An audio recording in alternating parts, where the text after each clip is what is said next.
नमस्कार दोस्तों।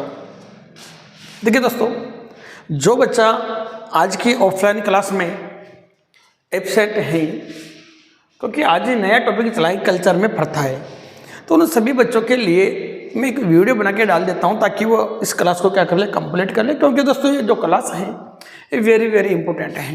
तो उन बच्चों के लिए थोड़ा सा मैं प्रयास कर रहा हूँ कि उनका कुछ नहीं मिस नहीं हो, अच्छे से समझ में आ जाए, क्योंकि पेपर के दृष्टि से क्लास इंपॉर्टेंट है। थोड़ा मैं इसका रिवाइज करके अपलोड कर रहा हूँ, तो सभी बच्चे देख ले इसको। देखो, प्रथा है, समाज में व्याप्त कुरीतियाँ होती हैं। देखो, समाज में अनेक प्रकार की कुरीतियाँ सामने आती हैं। कुरीतियों का मतलब है, आप सभी जानते हो दोस्तों, ऐसी अनहोनी बातें जो समाज स्वीकार नहीं करता, या मैं कह दूँ दोस्तों के महिलाओं के प्रति ऐसी घृणा लोगों के प्रति होती है, उसको समाज सहन नहीं कर पाता। तो करने का मतलब है कुछ प्रथाएं होती है, जैसे सती प्रथा है, बाल विवाह है, दहेज है। करने का मतलब बहुत सारी प्रथा होती है जिसके बारे में अध्ययन करना होता है। दूसरी बात के पेपर में ऐसे क्वेश्चन ज़्यादा उठते हैं, तो एक एक बात को समझते हुए चलते हैं दोस्तों। सबसे पहले किसकी बात करेंगे दोस्तों? सती प्रथा की। इसका दूसरा नाम क्या है दोस्तों? या अनुमरण है। सती प्रथा को क्या कहा जाता है दोस्तों? अनुमरण कहा जाता है। या अनवारोहण है। कौन सी प्रथा है दोस्तों? अनवारोहण है। या सहगमन प्रथा है। कौन सी प्रथा है? सहगमन प्रथा है। अब देखो, क्वेश्चन में जब भी आएगा सती प्रथा ना करके आ सकता है दोस्तों, अनुमरण किसे कहते हैं, क्या आ सकता है? अनवारोहण किसे कहते हैं, सहगमन किसे कहते हैं। तो दोस्तों, सती प्रथा के बारे में डिटेल से जान लेते हैं कि सती प्रथा वास्तव में है क्या। तो दोस्तों समझना मेरी बात को। सती प्रथा के बारे में सर्वप्रथम जानकारी कब मिली थी दोस्तों? 510 ईस्वी में मिली थी। और कौन से शिलालेख में मिली थी? एरण शिलालेख में। दोस्तों, शिलालेख का मतलब होता है किसी भी पत्थर पर या किसी भी शिला पर गुदा हुआ लेख ही क्या कहलाता है? शिलालेख कहलाता है। क्वेश्चन आ जाए कि एरण शिलालेख का संबंध किससे है, तो याद रखना दोस्तों, किससे है? एमपी से है। इस एरण शिलालेख में किसके बारे में जानकारी मिलती है? सती प्रथा के बारे में जानकारी मिलती है। कब खोजा गया था? 510 ईसा पूर्व में खोजा गया था। कब खोजा गया दोस्तों? 510 ईसा पूर्व में खोजा गया। तो दोस्तों, इस लाइन को लेकर कितने क्वेश्चन बन सकते हैं? पहला क्वेश्चन आएगा कि सर्वप्रथम सती प्रथा की जानकारी कौन से अभिलेख से मिलते हैं, तो याद रखना दोस्तों, एरण अभिलेख से। दूसरा क्वेश्चन उठ जाए कि एरण अभिलेख कहाँ से प्राप्त किया गया है?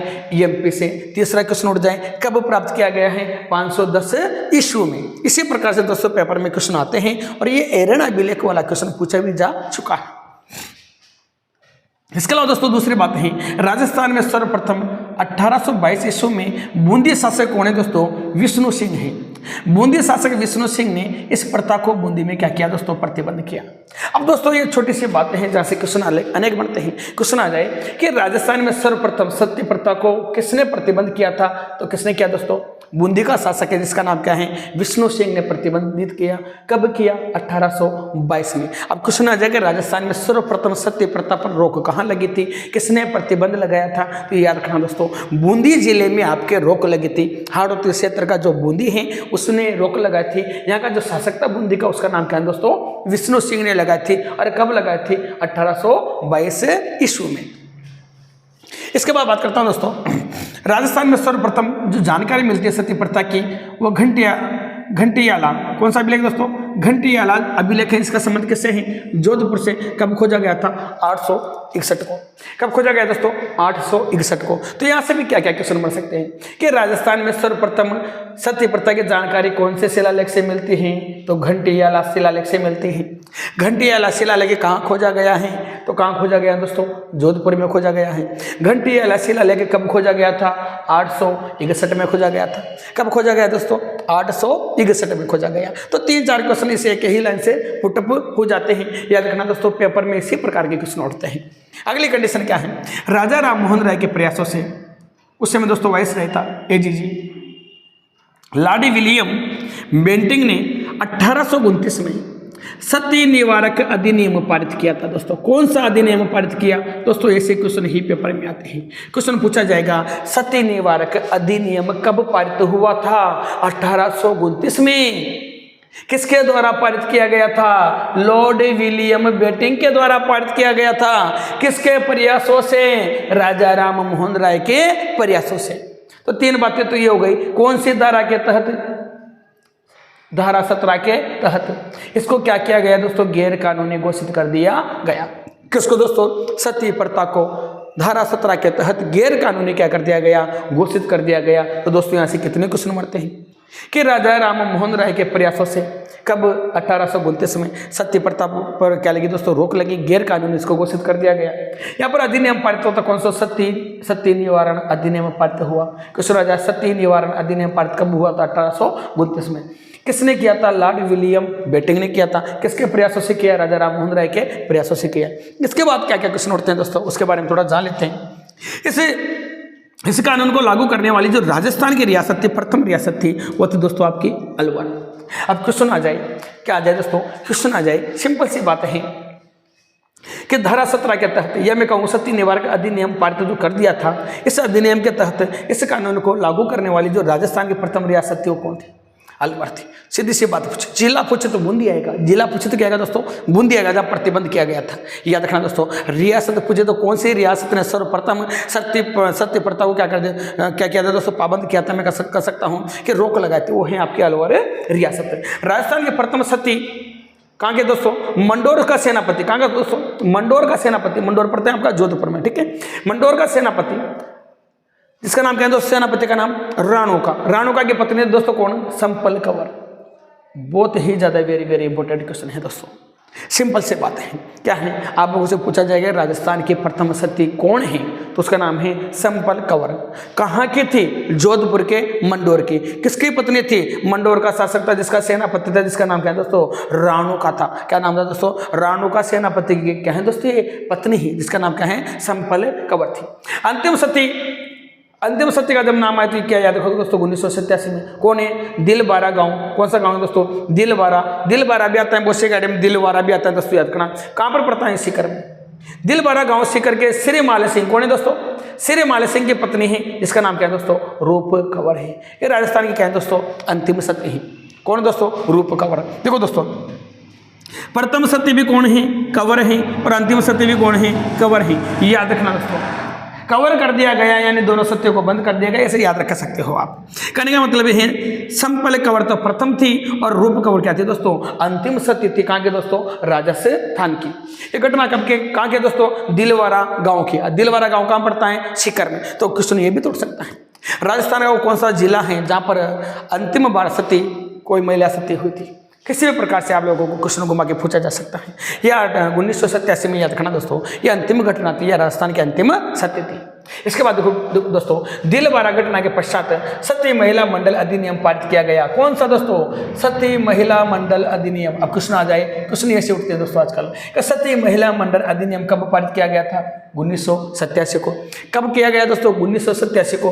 किस घटना के बाद, दिलवारा घटना के पश्चात तहत पारित किया गया तथा दोस्तों गीत जागरण और मेल पर क्या लगा दिया गया, प्रतिबंध लगा दिया गया। अब क्वेश्चन आ जाए, आ चुका है दोस्तों, क्वेश्चन पूछा जा चुका है। क्या पूछा क्वेश्चन को समझिए, कि सत्य प्रथा के अनुसार यह सत्य प्रथा के जागरण तथा मेलों पर प्रतिबंध कब लगाया था, 1987 को। कब लगाया दोस्तों, 1987 को। किस अधिनियम के तहत, तो याद रखना, सत्य महिला मंडल अधिनियम के तहत क्या लगा दिया गया दोस्तों, प्रतिबंध लगा दिया गया था। फिर क्वेश्चन आता है दोस्तों, महासती कौन ही, उमादेह। इसको क्या कहते हैं दोस्तों, रूठी रानी। किसकी पत्नी थी, मालदेव की। किसके दोस्तों, मालदेव की। आपको पता हो दोस्तों, रूट कर कहाँ चली गई थी, अजमेर के तारागढ़ दुर्ग में। कहाँ पर, अजमेर के तारागढ़ दुर्ग में। और रूट कर गई जो कभी वापस नहीं आई। इसको महासती क्यों कहते हैं दोस्तों, महासती क्या होती है समझना अच्छे से।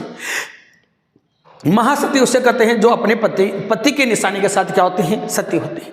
महासती किसे कहते हैं, जो अपने पति की निशानी के साथ, किसी न किसी निशानी के साथ क्या हो जाए, सती हो जाए, वो क्या कहलाती है, महासती कहलाती हैं। इसी प्रकार दोस्तों जो उमाद्य थी, ये अपने पति मालदेव की पगड़ी के साथ क्या हुई थी दोस्तों, सती हुई थी। किसके साथ सती हुई दोस्तों, पगड़ी के साथ सती हुई थी। इसी कारण दोस्तों राजस्थान की क्या कहलाती हैं, महासती कहलाती हैं। फिर आता है दोस्तों कि राजस्थान की आसती किसे कहते हैं, घेवर माता को। कौन सी माता को दोस्तों, घेवर माता को। और घेवर माता का मंदिर कहाँ स्थित है, राजसमंद में है, याद रखना दोस्तों। फिर क्वेश्चन आ जाए कि आसती किसे कहते हैं।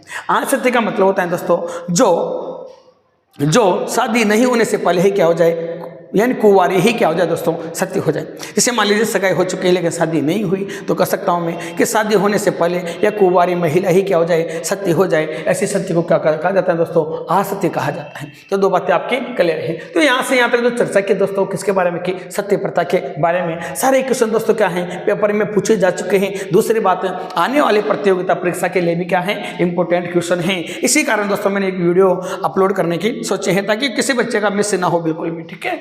इसके अलावा दोस्तों आता है विधवा पुनर्विवाह कानून। कौन सा कानून दोस्तों, विधवा पुनर्विवाह कानून। क्योंकि दोस्तों जब किसी का पति की मृत्यु होने पर एक महिला को जीवन भर अपने पिहेरी या ससुराल में रहना पड़ता है, तो दोस्तों उसको भी अधिकार है जीने का समाज में। तो क्यों ना विधवा की शादी क्यों नहीं हो सकती, ऐसा कानून बनाया गया। तो दोस्तों कौन सा कानून है, विधवा पुनर्विवाह कानून। यानी विधवा की भी दोबारा से क्या हो सकता है, विवाह हो सकता है। ऐसा कानून बनाया गया, लेकिन पहले इसमें कुरीतियाँ थी। लोग समाज में क्या करते थे, इन सब चीज़ों को नकारते थे दोस्तों, है ना, बुरी नज़र से देखना। आप जानते हो इस चीज़ को दोस्तों। ईश्वर चंद्र विद्याशंकर के प्रयासों से, किसको दोस्तों, ईश्वर चंद्र विद्याशंकर के प्रयासों से डलहौजी, दो आपका एजीजी कौन था, वाइसराय लॉर्ड डलहौजी, जिसके समय रेलवे भी चली थी बेटा। लॉर्ड डलहौजी ने विधवा पुनर्विवाह अधिनियम पारित कब किया गया था, 1856 को। अब क्वेश्चन आ जाए कि विधवा पूर्ण विवाह अधिनियम कब पारित किया गया, तो 1856 को पारित किया गया। किसके प्रयासों से, लॉर्ड डलहौजी ने पारित किया था। और किसके प्रयासों से हुआ दोस्तों, ईश्वर चंद्र विद्याशंकर के प्रयासों से। लेकिन दोस्तों इसको पारित करने वाला कौन है, लॉर्ड कैनिंग, लॉर्ड कैनिंग, ये याद रखना दोस्तों। तो एक बार फिर बोल देता हूं दोस्तों, विधवा पूर्ण विवाह अधिनियम 1856 में पारित किया था, करने वाला कौन है, लॉर्ड डलहौजी। किसकी प्रयास किसने किया था, ईश्वर चंद्र विद्याशंकर ने। देखो दोस्तों इसके बाद क्या बात है, विधवा विवाह पुस्तक की रचना किसके दोस्तों, विधवा विवाह पुस्तक की रचना करने वाला कौन है, ये भी बहुत ज़्यादा अच्छा क्वेश्चन है दोस्तों। इसके रचनाकार हैं दोस्तों चांदकरण शारदा। इसका नाम क्या है दोस्तों, चांदकरण शारदा ने दोस्तों इसकी क्या की, रचना की। इसके अलावा आता है दोस्तों, ईश्वर चंद्र विद्याशंकर ने अपने पुत्र का विवाह किससे किया दोस्तों, विधवा से किया। ऐसे व्यक्ति को दोस्तों मैं सलाम करता हूँ जो बुराइयों को समाज से क्या करना चाहते हैं, खत्म करते हैं। तो ईश्वर सिंह जी ने प्रयास ही नहीं किया, अपने पुत्र की शादी भी किससे करवाए, एक विधवा महिला से करवाए। और ये सिद्ध कर दिया कि जब मैं कर सकता हूं तो समाज क्यों नहीं कर सकता। जब मैं कर सकता हूं अपने पुत्र के साथ एक विधवा महिला से, तो समाज विधवा महिला को क्यों नहीं स्वीकार कर सकता। क्या विधवा महिला को समाज में जीने की अनुमति नहीं है, क्या उसके समाज में जीने का उसका कोई उद्देश्य नहीं होता। तो दोस्तों इन सभी कुरीतियों को दूर करने के लिए कुछ अधिनियम बने, कुछ अधिनियम पारित हुए। बहुत से व्यक्तियों ने क्या किया दोस्तों, इन कुरीतियों को दूर करने का समाज से निर्णय लिया और सफल भी रहे। इसके बाद बात करता हूं दोस्तों, कौन, बाल विवाह प्रथा। बाल विवाह का मतलब होता है दोस्तों कि छोटी उम्र में ही बच्चों की क्या कर देना, शादी कर देना। तो सही नहीं, बिल्कुल रियल है दोस्तों। अरे ऐसा होना भी चाहिए, छोटे बच्चों की छोटी उम्र में ही शादी कर देना अच्छी बात नहीं है। और मैं आने वाले समाज से भी एक ही बात कहूँगा दोस्तों कि कभी भी अपने बच्चों को कम उम्र में या छोटी उम्र में उनका विवाह ना करें। तो दोस्तों इस पर सर्वप्रथम कानून अजमेर निवासी कौन है दोस्तों, कहाँ का निवासी था, अजमेर का निवासी था हरविलास शारदा। कब कानून बना, 1929 में शारदा एक्ट बनाया गया। कौन सा एक्ट दोस्तों, शारदा एक्ट। अब यहाँ से क्वेश्चन ये उठ जाएगा शारदा एक्ट कब गठित हुआ था, तो याद रखना दोस्तों 1929 में। लेकिन पूरे भारत में कब लागू हो गया, 1 अप्रैल 1930 में। बहुत अच्छे क्वेश्चन है दोस्तों, तभी तो मैंने कहा कि ये क्लास जो है दोस्तों बहुत ही इंपॉर्टेंट है। जो आज क्लास ज्वाइन नहीं कर पाए तो एक बार जरूर वीडियो को देखें। देखो दोस्तों किस पर दोस्तों, बाल विवाह प्रथा पर। इस पर सर्वप्रथम कानून अजमेर निवासी हरविलास शारदा ने, किसने दोस्तों, हरविलास शारदा ने 1929 में शारदा एक्ट बनाया। बनाने के बाद दोस्तों ये तो यहाँ पर 1929 में बनाया था, लेकिन पूरे भारत में क्या हो गया दोस्तों, ये लागू हो गया। कब हो गया, 1 अप्रैल 1930 को पूरे भारत में लागू कर दिया गया। ध्यान देना, इस शारदा एक्ट के तहत याद रखना, जो एक लड़के की उम्र होती है वो 18 बताई गई, और एक लड़की की उम्र कितनी बताई गई दोस्तों, 17 वर्ष बताई गई। किसके अनुसार, शारदा एक्ट के अनुसार। लड़के की उम्र कितनी होनी चाहिए, 18 वर्ष, लड़की की कितनी होनी चाहिए, 17 वर्ष। लेकिन दोस्तों इसमें संशोधन किया गया। क्या किया गया, संशोधन 1978 में। कब दोस्तों, 1978 में। एक्ट कब बना था, 1930 में। 1978 में शारदा एक्ट में संशोधन कर बाल विवाह अंकुश निवारण अधिनियम लाया गया। कौन सा निवारण दोस्तों, बाल विवाह अंकुश निवारण अधिनियम पारित किया गया। इसके तहत विवाह करने की जो योग्य उम्र है दोस्तों, या तो 21 वर्ष लड़कों की होगी और 18 वर्ष किसकी होगी, लड़कियों की होगी, जो वर्तमान में भी चल रही है। इसके अलावा देखो, इस कानून में संशोधन कर बाल विवाह प्रतिशोध अधिनियम पारित हुआ दोस्तों, कब हुआ? सन 2006 में।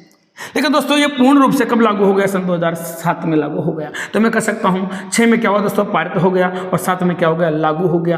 कौन लागू हो गया? बाल विवाह प्रथा क्या हो गई दोस्तों? पूरे राजस्थान, पूरे भारत में क्या हो गई? लागू हो गई। इसके तहत विवाह से जुड़े सभी पात्र क्या होंगे दोस्तों? सजा के भागीदार होंगे। सजा के भागीदार का मतलब होता है कि जो छोटी उम्र में जो लड़का या लड़की होती है जिनकी शादी करवाई जा रही है वही भागीदार नहीं होंगे, उनकी शादी करवाने वाला भी गुनहगार होगा, और उसको भी क्या दी जाएगी दोस्तों? सजा दी जाएगी। तो दोस्तों ये वेरी वेरी इंपॉर्टेंट क्लास थी, और यहाँ से क्वेश्चन आ भी चुके हैं। ये मान के चलिए दोस्तों, इस जो बोर्ड है इसमें से लमसम सभी क्वेश्चन पेपर में पूछे जा चुके हैं। तो मैं आशा करता हूँ कि यह क्लास अच्छे से आपको समझ में आई होगी, और उम्मीद करता हूँ कि इस क्लास को आगे से ज़्यादा शेयर, लाइक एंड सब्सक्राइब करना ना भूलें। जय हिंद, जय भारत।